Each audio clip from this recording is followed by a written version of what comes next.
recognized symbol of excellence in sports entertainment. All right, and with that, let's look at entrant number 1.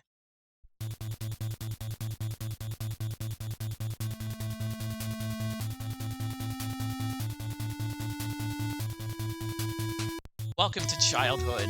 Welcome to WWF Wrestlemania for the NES. It's bigger, better, and badder than what exactly? I know it's the tagline for WrestleMania 3, but I feel like if you put that on your title screen, you've got something to prove.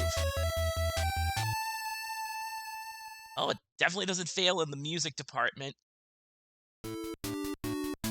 Because David Wise on the mic spitting out some 8-bit fire all over the place. Let's get the roster out of the way. The $1 Million Man, Bam Bam Bigelow, Honky Tonk Man, Randy Macho Man Savage, Andre the Giant, and Hulk Hogan. This was more than likely penciled in around WrestleMania 4, so let's look at the WrestleMania 4 main event.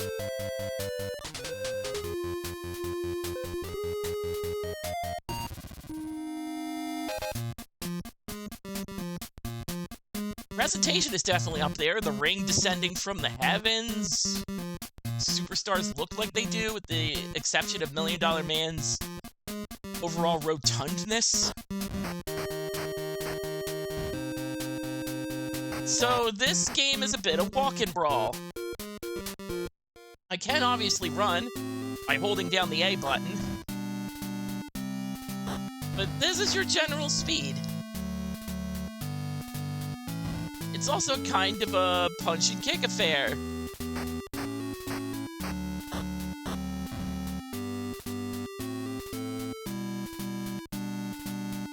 Or in Ted DiBiase's case, a punch and punch affair. You see, the controls are a bit different depending on the superstars you select, which is nice. It is nice to have that, but you'll find that certain buttons and actions just do nothing. Andre the Giant ain't climbing to no turnbuckle. So it makes sense there.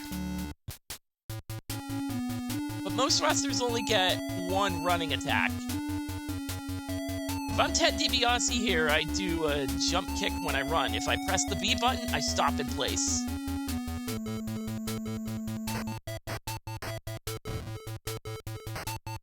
Oh geez, I'm not really the best at this game. I know that this game means a lot to plenty of people who grew up playing it. So there is sacred ground we're walking on when we play this. So I'll try not to be too harsh.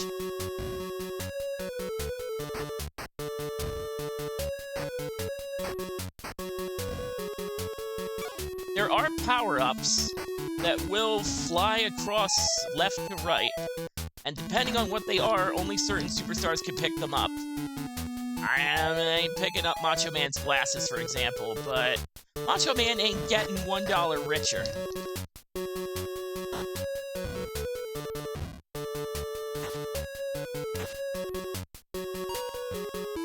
But the future refused to change.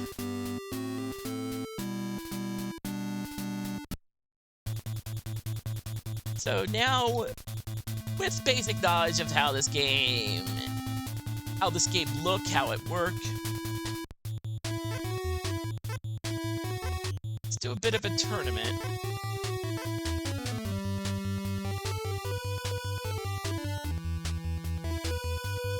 I think I'll have an easier time with Andre, fingers crossed. Tournament mode, by the way, is you picking one superstar and you beat up the 5 remaining superstars, and in the end, you become World Wrestling Federation Champion.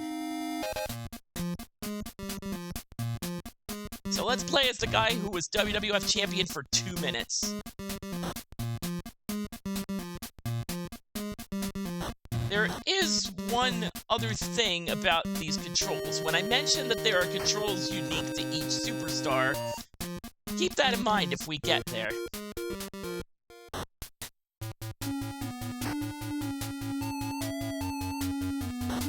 few complaints I do have about this game is that if you want to make any contact with your wrestler, you have to be right on the mark. You need to be standing on the exact same vertical plane. You can move around the ring fully. There are also unique attacks. This back elbow is one of them.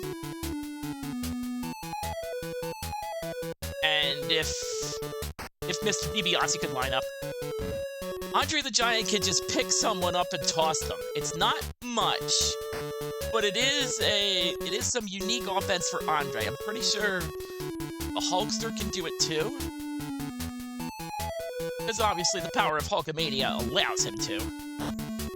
Also, peep that timer up there. We have a 3-minute time limit. If it reaches that point, the match is considered a draw and it restarts. So, Mr. DiBiase, I do believe I have to kick you in the kidneys enough so that your energy falls to 0.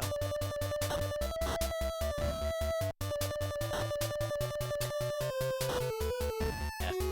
Wish I could present this game better, but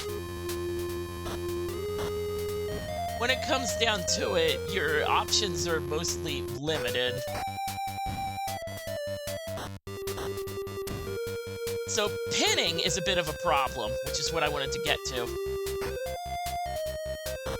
Not only is it kind of rough for the pin to actually register. There we go. There's one other thing about pinning. Depending on the superstar you pick, the pin combination is different.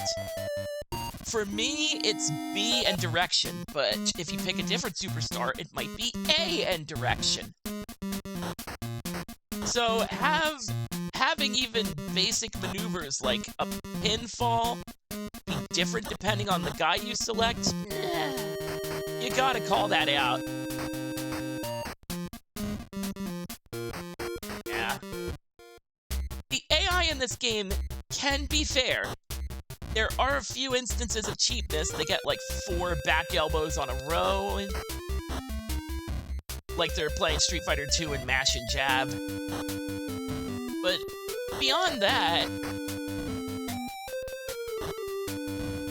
I honestly couldn't tell you what the blinking was about.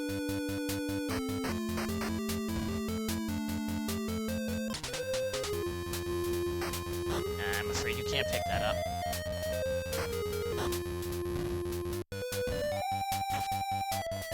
I've had a few instances where, despite me pressing the right pin combination set of buttons, it won't lay on top of them.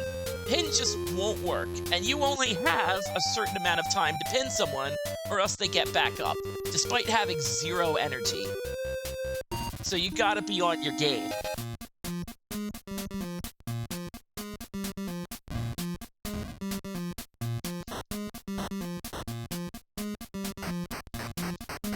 I think this is where my journey ends. This guy had backslapped about 14 times. Honky Tonk Man is kind of quick. He's the speedy guy of this little WrestleMania half dozen.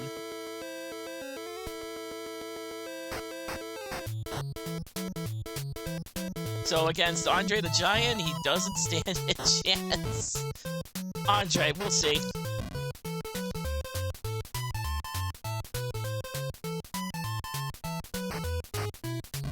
It doesn't look like I'm doing a move. According to the instruction manual, hold on. This is supposed to be a barge where he kind of thrusts forward. It's definitely doing stuff. Honky, can we lay off the elbows for a sec there?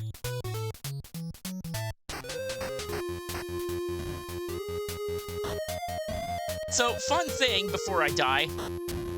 This was around the time where not every wrestler had an entrance theme, so Andre the Giant here just gets stand back, which is not a wrestler's entrance theme. I know we listened to Girls and Cars for Ted DiBiase. I just think it's odd to be hearing this as I'm getting my ass beat by the Honky Tonk Man. No!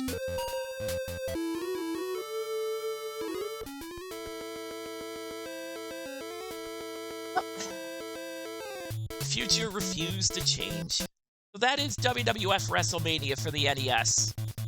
It's a passable wrestling effort. It is bigger on presentation, but I wouldn't necessarily call it better. I hesitate to call it better because its heart is in the right place when it comes to music and authenticity, but the gameplay leaves a lot to be desired.